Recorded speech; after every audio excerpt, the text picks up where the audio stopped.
Sing badhe kula aturaken teng mriki, mergi kula diminta mauidhah hasanah. Kula badhe nerangaken masalah wirasah nabawiyah.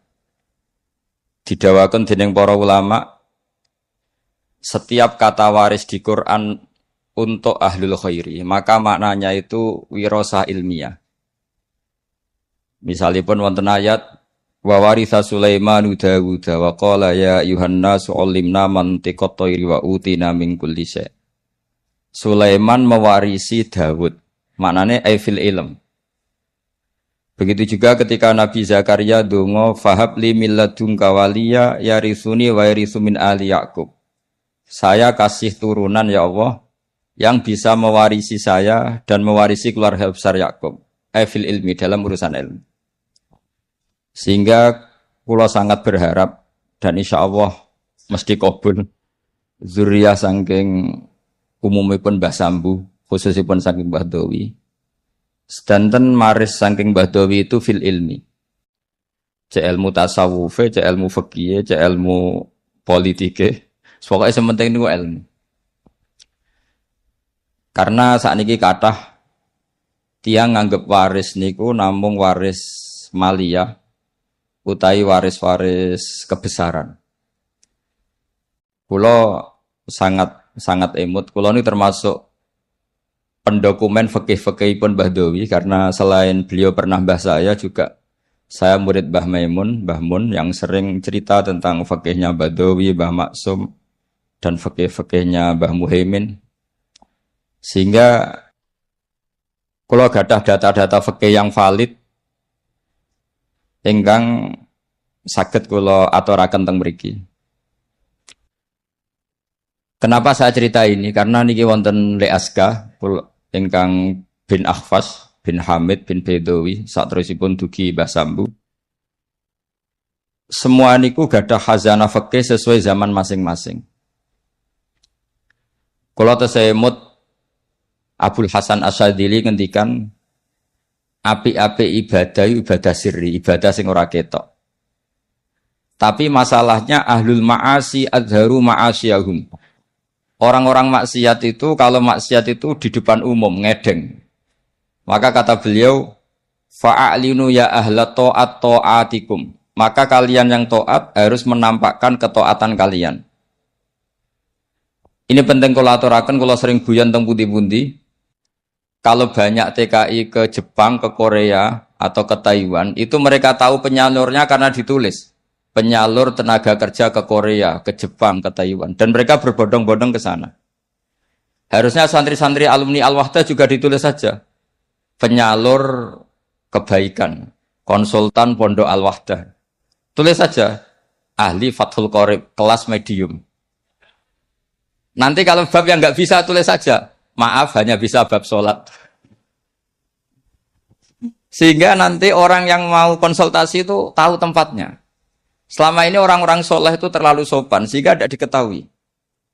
Coba misalnya jenengan istrinya mau kelahiran, nggak ada tulisan bidan, itu nyari ya kesulitan. Dokter-dokter itu terang-terangan, dokter umum. Kalau merasa pinter ditulis dokter spesialis. Sehingga orang kalau nyari itu jelas. Kepolisian juga ditulis kantor polisi. Sehingga orang kalau nyari jelas. Sekarang problemnya orang-orang alim itu tidak mau menampakkan kealimannya. Entah karena tawadhu, entah karena memang tidak alim, tidak tahu saya. Tapi yang jelas, orang akan kesulitan mencari. Jadi saya berharap nanti alumni-alumninya Gus Akhfas ini ditulis saja. Ahli Fathul Qorib, kelas medium. Spesifik bab sholat. Pantangan misalnya muamalat. Ditulis saja. Supaya nanti itu jelas. Loh betul. Ini karena dulu Badawi ngajar tafsir itu ya di Masjid Jamek. Semua ulama itu kalau ngajar harus di depan umum biar ilmu itu terkontrol, terkoreksi. Dulu tidak ada ulama yang sembunyi-sembunyi, tidak ada. Imam Bukhari menjadi alim gitu itu diuji 100 ahli hadis di depan umum. Enggak boleh ilmu sembunyi-sembunyi. Karena ilmu itu butuh diuji. Ilmu medis ya gitu. Kalau kamu ingin gelar doktoral juga ada munakosah, ada ujian terbuka. Nah sekarang ketika yang nampak itu orang-orang yang tidak ahlul ilm, karena ada medianya. Kemudian kita sudah ketinggalan jauh. Saya punya cerita karena kemarin saya di Korea 7 hari. Saya diceritain begini, Pak Gus, menang kalah itu sementing diterangno. Karena kalau nggak dijelaskan itu bahaya.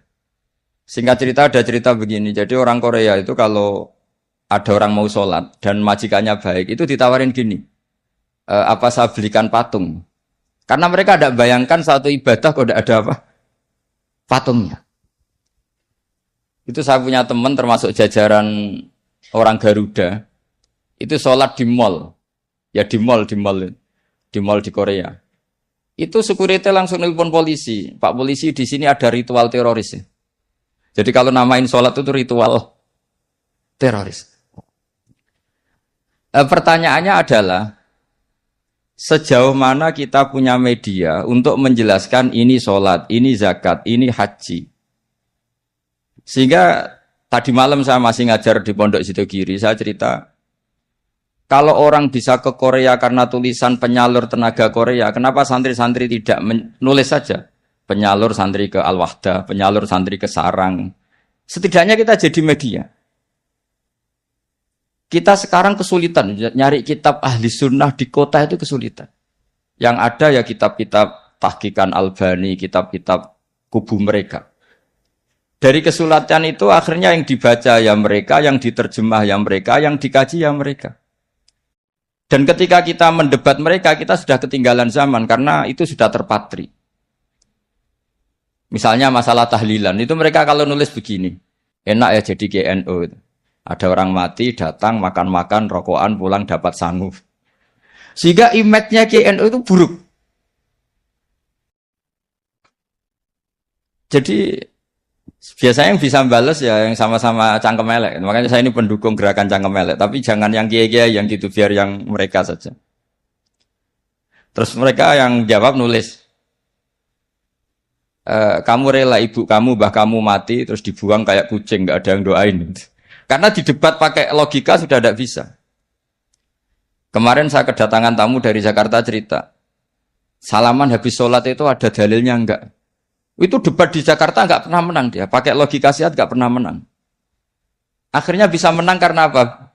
Teman saya bilang gini, kamu setelah sholat boleh enggak ke kamar mandi? Kencing atau berak? Boleh. Nyalain HP boleh enggak? Boleh. Berarti yang enggak boleh itu ingat Allah. Kan lucu kan, habis sholat wiridan ingat Allah enggak boleh. Tapi nyalain HP boleh. Ke kamar mandi boleh. Akhirnya menang lewat logika yang agak kasar, cangkem elek lah cara Jawa itu. Karena kalau enggak ya nyari detailnya hadis. Mana buktinya Rasulullah setelah sholat baca ini, terus salaman begini-begini. Logikanya ya itu tadi. Kamu habis sholat boleh enggak nyalain HP? Boleh. Boleh enggak ke kamar mandi? Boleh. Kenapa wiridan enggak boleh? Kenapa ingat Allah enggak boleh?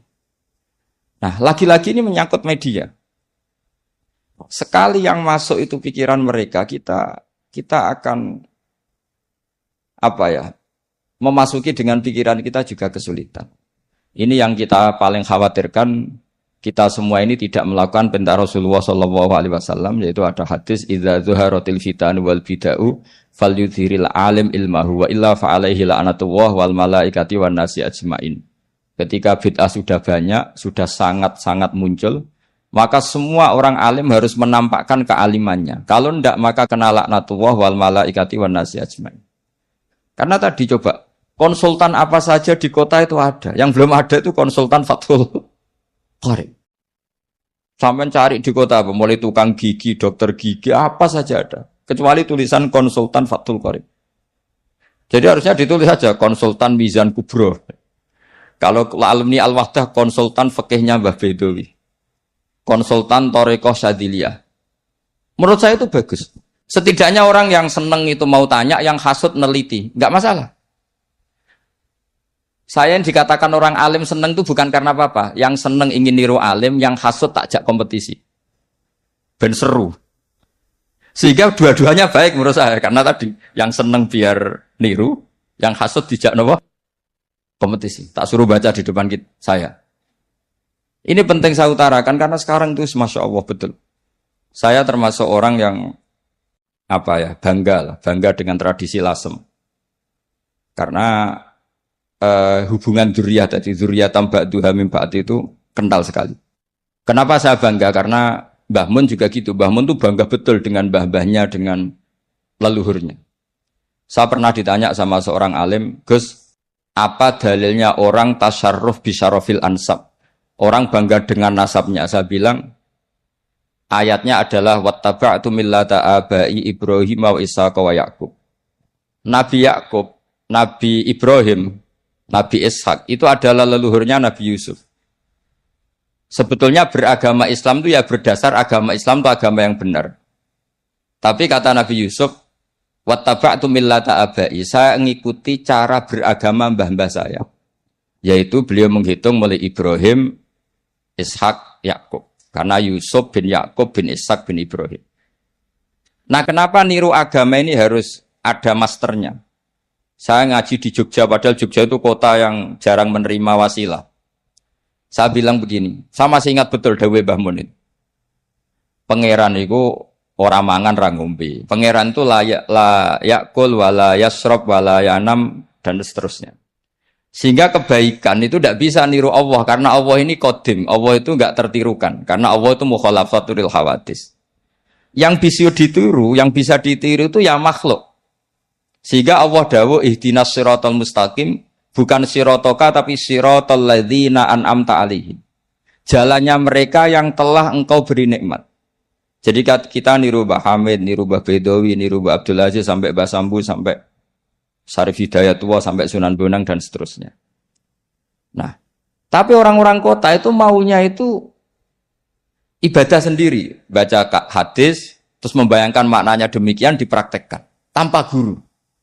Makanya kemarin ada rame-rame masalah milkul yamin itu korban belajar tanpa apa? Guru. Nah, mereka itu sebetulnya orang-orang yang masih kosong. Ketika kita bilang dalilnya pakai guru ya Fatihah itu ihdinas siratal mustaqim siratal ladzina an'amta alaihim.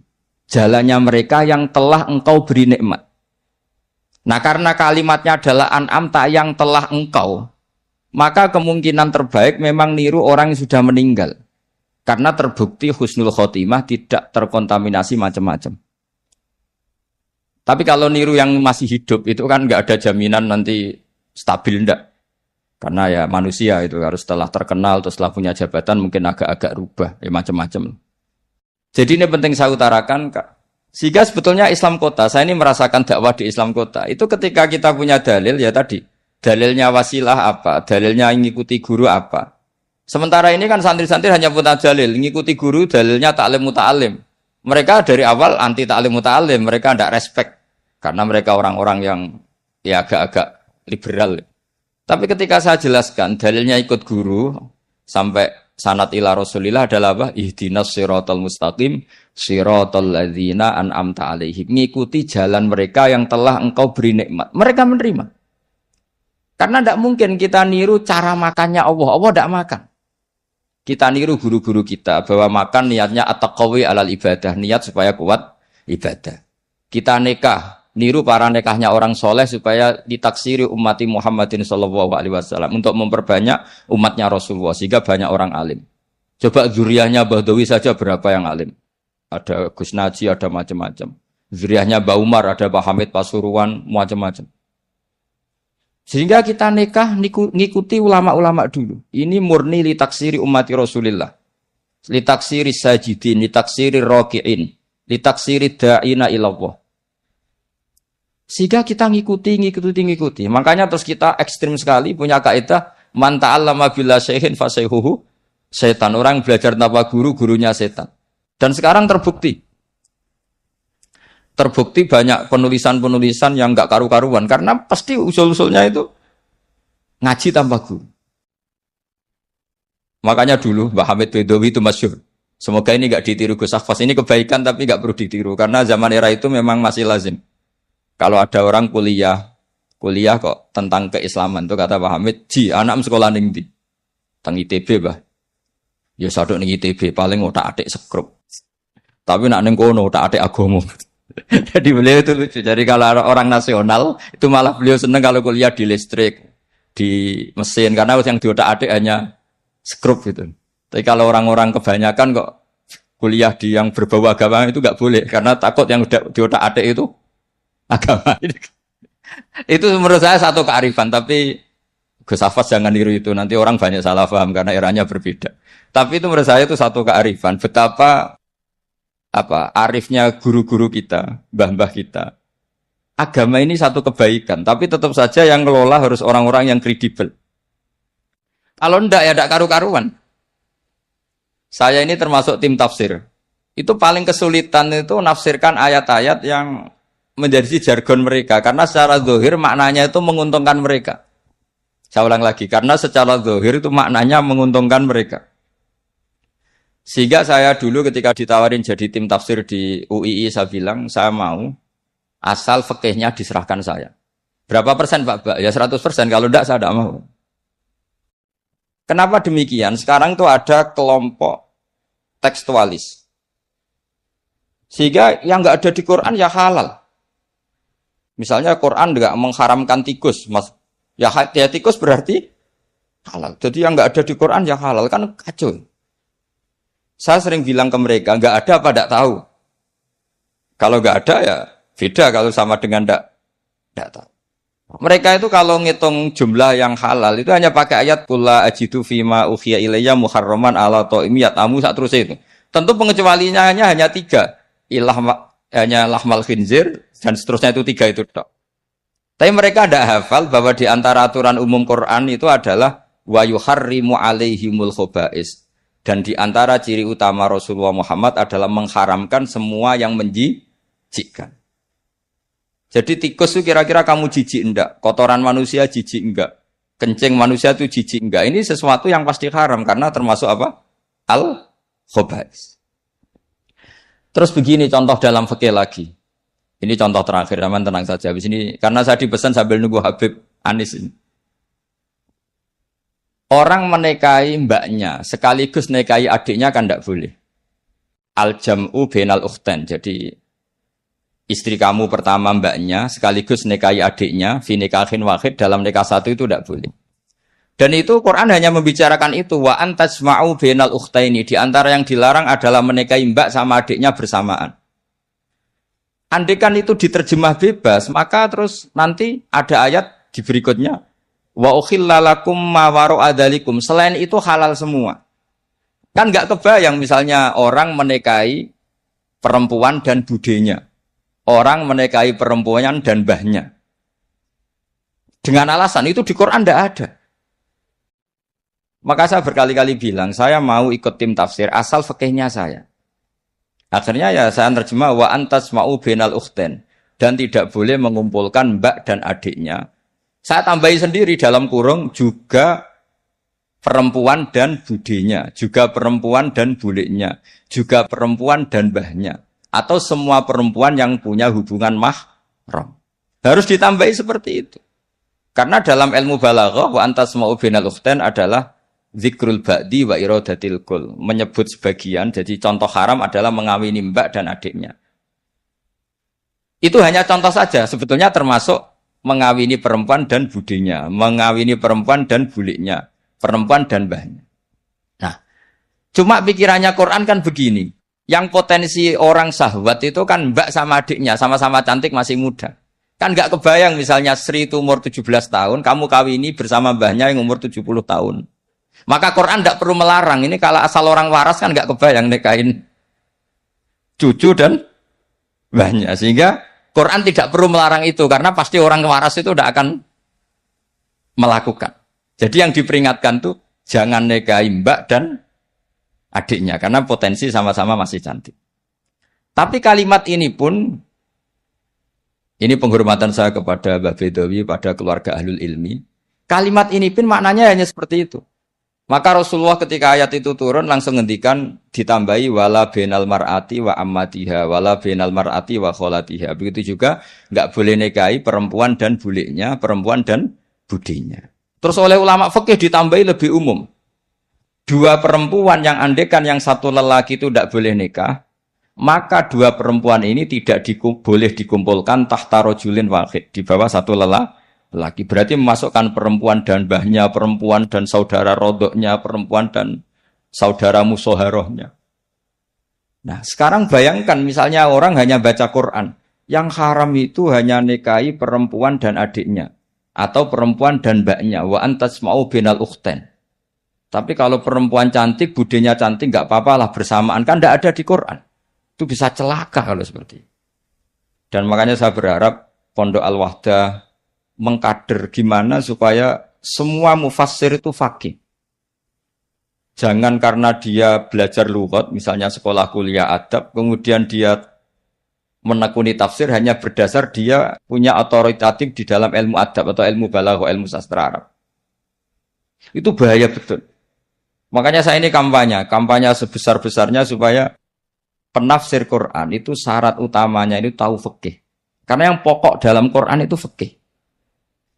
Tanpa fikih itu tidak bisa. Saya punya sekian contoh. Dulu Imam Syafi'i mengatakan begini. Orang yang tayamum karena nggak ada air, syaratnya itu tolabul ma', mencari-cari air. Setelah mencari-cari baru boleh tayamum kalau ternyata nggak ada air. Ketika ditanya, mat dalil ala dalik, lalu dalilnya apa? Imam Syafi'i jawab, falam tajidu ma'an. Kemudian mereka tidak menemukan air. Terus kata beliau, la yuqalu liman lam yatlub lam yajid. Dalam bahasa tidak mungkin orang yang tidak pernah mencari kemudian dikatakan tidak menemukan. Di mana-mana tidak menemukan itu setelah mencari. Jadi semudah itu kalau orang alim menafsirkan Quran. La yuqalu liman lam yatlub lam yajid. Enggak mungkin orang yang enggak pernah nyari kemudian dikatakan tidak menemukan. Maka syarat tayamum li faqdil ma, tayamum karena enggak ada air, syaratnya pertama adalah mencari-cari air. Baru setelah enggak ketemu boleh tayamum. Idla yuqalu liman lam yatlub lam yajid. Karena tidak mungkin secara bahasa kalau bagi yang enggak mencari dikatakan lam yajid. Masya Allah wa sallam Habib Anis. Jadi ini sesuai perjanjian karena sambil nunggu Habib Anis. Jadi ini saya tambahin paling 5 menit lagi. Monggo ahlan wa sallam. Jadi saya mohon sekali sama muhibbin-muhibbinya Mbah Dowi, Mbah Hamid, Gus Akhwas, Gus Zaki. Tolonglah maklumatkan bahwa kalian semua adalah hamalatul wahyi, warasatun nubuwah. Sehingga ini penting sekali karena tanpa itu tidak diketahui. Diketahui itu penting sekali. Enggak apa-apa, sampean tulis saja alumni-alumni Al-Wahdah, konsultan Fathul Qorib. Tulis saja. Misalnya kalau di Plang Malu, ya tulis di WA atau di status ahli Fathul Qorib. Nanti yang seneng ya ngaji, yang hasud bully, enggak apa-apa. Yang penting menjadi maklum bahwa kitab ini masih hidup, pecintanya masih banyak. Saya punya pondok di Sragen itu pernah ditanya, Gus kenapa namanya pondok Fathul Qorib? Sekarang bilang ahli sunnah wal jamaah itu kadang beda dengan kita cara ahli sunnah wal jamaah. Mau bilang Islam Nusantara nanti kalau ditanya sataf tariku umati begini-begini tidak ada yang termasuk Islam Nusantara, malah bingung lagi saya. Tapi kalau Fathul Qorib itu mesti orangnya ahli sunnah wal jamaah karena khas. Saya di Sragen punya pondok 2, yang satu tak namai Fathul Qorib, yang satu tak namai Aqidatul Awam. Karena itu khasnya pesantren. Karena kalau dinamain pondok Imam Bukhari, sekarang banyak orang nggak berani baca Imam Bukhari karena orang Wahabi kalau dalil ya pakai hadis sahih Bukhari lah. Pengapesannya orang NU itu hadis sahih. Jadi ya kasihan Imam Bukhari. Sebenarnya Imam Bukhari itu tidak milik mereka. Tapi gara-gara kita tidak baca Bukhari, mereka yang baca seakan-akan mereka yang tahu hadis sahih, kita yang tidak tahu. Ini penting saya utarakan sehingga saya masih punya rencana nanti baca Bukhari. Karena ya supaya mereka tahu kalau Bukhari itu milik kita, tidak milik mereka atau milik semua orang Islam. Akhirnya apa yang terjadi sekarang? Kita umatnya Rasulullah diadili oleh dawahnya Rasulullah sendiri. Saya sering ketemu mereka yang takfiri bilang ini kafir Pak, hadisnya ini. Saya bilang gini, laukana Rasulullah hayyan lama rodiya ayyufarraqahu huwa wa ummati. Andaikan Nabi itu hidup, pasti tidak ridho beliau kamu pisahkan dengan umatnya. Kamu mengkafir-kafirkan orang lain berdasar hadisnya Kanjeng Nabi. Itu artinya kan apa? Nabi kamu pisahkan dengan umatnya berdalil dawuhnya Nabi sendiri. Kebayang enggak kamu memisahkan Mbah Dowi dari santrinya berdasar dawuh Mbah Dowi sendiri? diri. Semua nabi, semua kiai, semua wali itu asaddun nasi syafaqatan li ummatihim. Orang yang sangat sayang kepada umatnya. Tapi sekarang ada tren orang dianggap kafirnya dianggap kafir itu dipisahkan dari nabi. Justru oleh dawuh nabi sendiri. Kebayang enggak nabi kerso dipisahkan dari umatnya. Padahal nabi fi akhiri hayati ngendikan ummati. Bahkan yang maksiat saja kata Nabi masih ngendikan syafaati li ahlil kabair min ummati. Nanti jatah syafaat saya tak kasihkan umat-umatku yang amalnya tidak karu-karuan, kira-kira gitu terjemahnya. Jadi betapa cintanya Nabi kepada umatnya sampai yang ahlul ma'asi saja kata Nabi nanti mau saya syafaati. Karena Nabi gak mau terpisah dari umatnya. Sekarang banyak hadis sahih yang justru dipakai sebagai alat pemisah bainahu wa baina ummati, antara Nabi dan umat. Maka santri Al-Wahdah ini harus kuat. Semua kita harus kuat. Semua kita harus kuat. Caranya gimana? Ya ngaji tadi, ngaji pakai guru. Sekarang alhamdulillah kan banyak gus-gus besar yang misalnya jenengan gak menangi Said Muhammad, ada Gus Naji, ada Gus Ro'ub, ada Gus Kamil, ada Ali Akhwas, gak menangi Habib Zain. Gus Zaki dulu lama ngaji Habib Zain, gak menangi Said Romdon Al-Buti, banyak santrinya di Indonesia itu luar biasa. Gak ada ulama top internasional yang sanatnya gak ada di Indonesia. Misalnya gak sempat ngaji Habib Umar, banyak orang yang ngaji Habib Umar. Keluarga besar Solo, keluarga besar pondok-pondok banyak ngaji Habib Umar. Jadi Indonesia itu gampang sekali ngakses sanat-sanat kelas dunia. Apalagi Musnidul Alam itu juga orang Indonesia, Syekh Muhammad bin Isa Al-Fadani. Jadi kalau orang Indonesia tidak pinter tuh kebangetan lah kira-kira seperti itu. Karena gampang sekali ngakses sanat-sanat itu. Tapi sanat ini pula yang mulai hilang dari pondok-pondok pesantren, jarang yang mau menekuni. Makanya saya ingin sekali bahwa sanat-sanat ini terus kita jaga. Karena setelah sanat ini terjaga, itu gampang sekali melogika kebenaran. Kayak saya berkali-kali bilang, masa orang kafir 70 tahun menjadi iman gara-gara la ilaha illallah, tapi kemudian kalimat yang sama menjadi kalimat kekafiran kalau kamu bacanya di kuburan. Jadi kalau orang NO tahlil itu kafir, jaluk kuburan. Itu kata Said Muhammad dulu kalau guyon masyhur itu. Mbok takok isik, dia ini jaluk kuburan apa malah ndongakno kuburan. Padahal doanya kan malah Allahumma ighfir lahu wa'afi wa'fu anhu. Justru kuburan ini yang didoain, tapi mereka lihat dari jauh karena begini dikira kita minta kuburan, padahal hakikatnya kita mendoakan yang ada di kuburan. Ini secara teori penelitian sudah gagal. Wong neliti saja tidak mau, observasi saja nggak mau. Coba kalau mereka neliti, ternyata mendoakan yang ada di kuburan, bukan minta kuburan. Semua orang NU misalnya kalau ziarah doanya gimana? Allahumma ighfir li sayhina, Allahumma ighfir li ummina, Allahumma ighfir li abina. Itu minta kuburan apa mendoakan mayit yang ada di kuburan? Mendoakan. Tapi mereka menuduh kafir, katanya kita minta sama kuburan karena melihatnya dari jauh, karena begini dilihat dari jauh, oh minta kuburan kan gitu. Ini secara penelitian kan sudah kacau.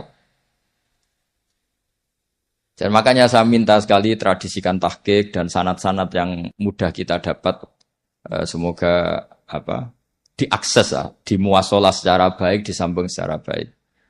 Saya kira demikian karena ini Habib Anis Darawo sesuai kontraknya. Kalau beliau Darawo karena memang semuanya menunggu beliau.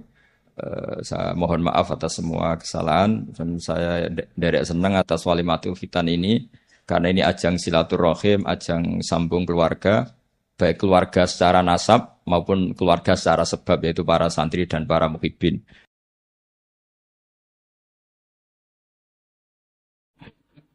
Nggih seneng ku penting, terus tiang ku kepengen maksiat mergo kepengen seneng. Lan iki seneng lagi selawat luar biasa. Qul bi fadlillah wa bi rahmati fa bidzalika falyafrahu. Kula badhe cerita. Jawa. Kula badhe cerita tentang konstruksi pikiran. Terus di antara nazuman sing kula beta ketek santri-santri kula nggih nazumane Habib Syekh. Yen iku laula kaya zinatal wujudi. Ma tofa aishi wala wujudi wala taronnam tu fi sholati wala ruku'i wala sujudi. Terus sampean misalnya wong Islam niku paling seneng nggih ambek Rasulullah sallallahu alaihi wasallam. Misalnya seneng duit. Copet itu nganti nyopet ya mergo seneng duit. Wong nganti nakal ya perkara seneng duit.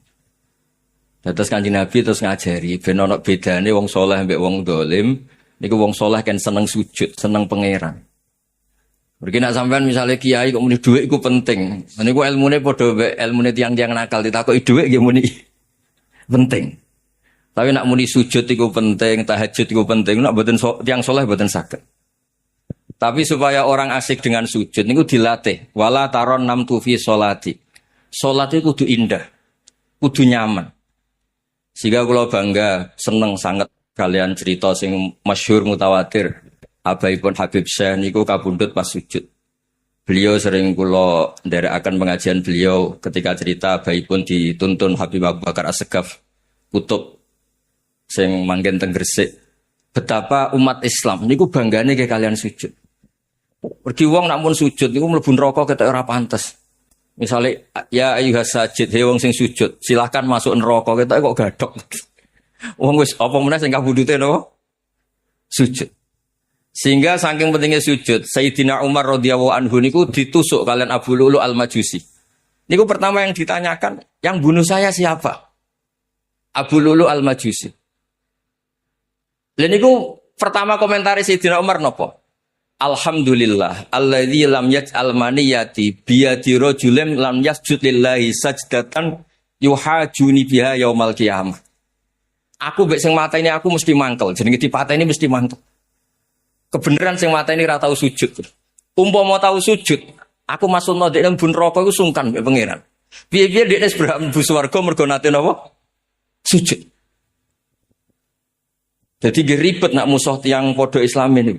Apa dipasutno nggih selawatan. Apa disenengi ngafir-ngafirno yo rada repot. Kafire dhewe ra dipikir. Ribet. Lah baru kayak ribet niku kula barang mboten ngambil sikap. Dadi kula termasuk kiai sing mboten jelas. Tapi ora jelas niku kalih, ana ora jelas mergo bodoh. Ana ora jelas mergo kakean ngaji. Sepiye-piye sifat Allah Ta'ala yaghfiru liman yasha wa yu'adzibu napa? Mayasa. Ngene iku wilayahe pangeran. Wis monggo nek pangeran nyepuro nggih monggo, mboten nggih monggo. Dawuhe Kanjeng Nabi sallallahu alaihi wasallam ketika ngadepi umate sing macem-macem niku suwengi. Niku yurad ditu hadil ayah. Niku bulan bali ayat niki.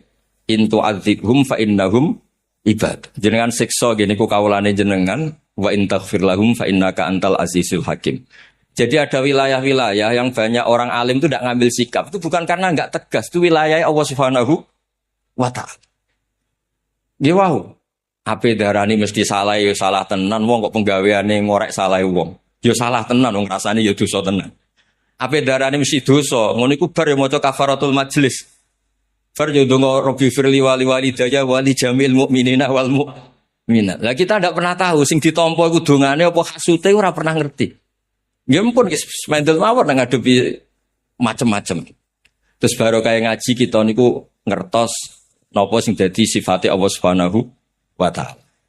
Lane baru kaya ngaji niku logika sing dibangun kados para sahabat seganten termasuk oleh Sayyidina Ali karramallahu wajhah. Sayyidina Ali nanti ditangkleti kalian tiang. Ya Amirul Mukminin, kalau Allah menciptakan saya dalam keadaan salah, kemudian Allah menyiksa saya, apa Allah itu zalim? Ketika tanya maknane la yusalu amma yafalu wa hum yusal. Jawab Sayyidina Ali ku pinter. Kalau Allah mengambil hakmu itu Allah zalim. Lah kowe ngarepe Allah apa dhe hak wong kabeh wae Allah. Nggih pun nak wonten pinter jenengan. Jadi terus kalau Allah memakai hakmu itu baru Allah bisa dikatakan dolim. Semua memiliknya. Dolimnya di mana? Wong kabeh ku milike Allah. Terus wonten wilayah-wilayah sing ngadepi akhir zaman kula suwun apapun salah paham orang lain kita berusaha untuk legowo. Di antara kewaliane Abu Hanifah terkenal beliau ngendikan Allahumma man daqa bina sadruh fasadruna ittasa'alah. Kalau ada orang tidak bisa memahami saya, maka dada saya luas untuk memahami orang banyak. Kula riyen sering musyawarah kalian Pak Ahmad Asnawi teng sarang, sami-sami ngaji teng Mbah Mun. Ya kadang-kadang nggih nak diskusi kiai-kiai nggih lucu. Kiai gede nak diundang ulanggar cilik iku apik teko ta ora? Apik teko ben ketok kiai tawadhu diundang kiai cilik teko. Tapi kadang sing muni haram ya jatah iki cilik kok dimbat. Iku mau jenenge istihad tuh mirip-mirip kaya iya kaya ora. Wong jenenge napa? Istihad. Mulane nggih angel istihad nih, wilayah yang memang ada midanul istihad. Mulane masyhur Abu Hanifah niku nak debat. Niku riyen ndekne gawe syariat kiai wong saleh kudu sugih. Ajaran niku diterapkan ning Muhammad bin Hasan Asy-Syaibani. Dadi beliau gak ada mazhab nak ngitung dhuwit ning ruang tamu, Bek. Dadi nak ngitung dhuwit kiai kesunatane ning ruang tamu. Iku apa ora pamer? Ora ben santri ra kepikiran nyalami template kiai ini. Mergo kiai ini duwike wis akeh. Iku yo masuk akal. Nah, tapi nak teng Jawa kan koyo sombong, wong dhuwit kok diketok. Ketokno. Lah tapi nek ra diketok-ketokno kiai ini duwike sak miliar ning bank, santrine jek mikir nasibit salam template 50.000 kan yo sakit. Duit 50.000 duit induk, duit nyawa. Disalamno template mbek wong sing duit luwian. Kan yo ribet. Nah semenjak niku Imam Syafi'i udah dipinter, tambah pinter. Ketika setelah ngaji Imam Malik kan ngaji Muhammad bin Hasan sinten Asy-Syaibani terus dilatih ilmu ingkang namanipun usul napa? Fikih. Akhirnya ketemu betapa Rasulullah Shallallahu Alaihi Wasallam niku yuhibbul masakin, sangat mencintai tiang miskin. Tapi akrabnya kalian Abu Bakar, niku tiang sugih. Sayyidina Utsman gitu tiang sugih. Mergo disalami template melarat itu ribet. Misalnya kula salami template wali murid melarat, saya ketahui Pak. Iku nak duit jatah belanja terus hukumnya piye? Nak disalam template uang 1 juta iku duit luwian.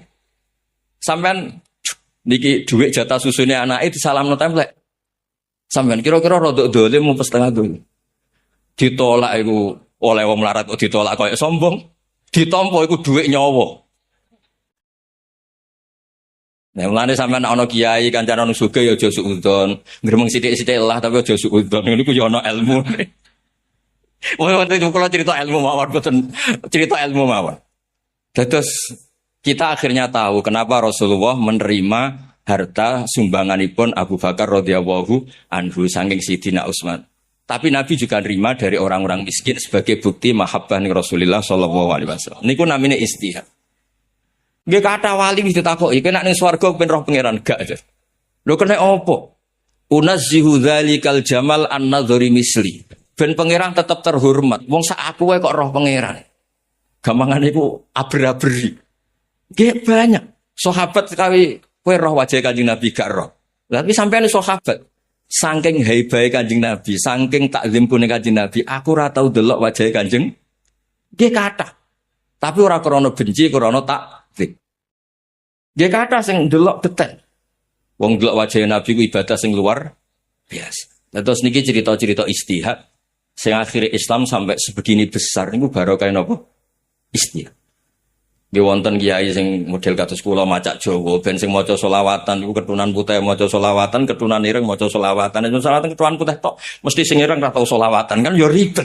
Tapi barokah berbagai jenis maca selawat akhirnya sing ketunan putih selawatan, sing ketunan ireng selawatan, sing salat sregep ya selawatan, sing rapati salat ya selawatan. Wong ape musuh iku Nabi ku bingung. Sing ra salat wae seneng apa meneh sing salat. Ya baru kan seneng Nabi ya kapan-kapan salat, aja seneng Nabi kok terus ora. Tapi kan jumlahnya menjadi masif, menjadi besar.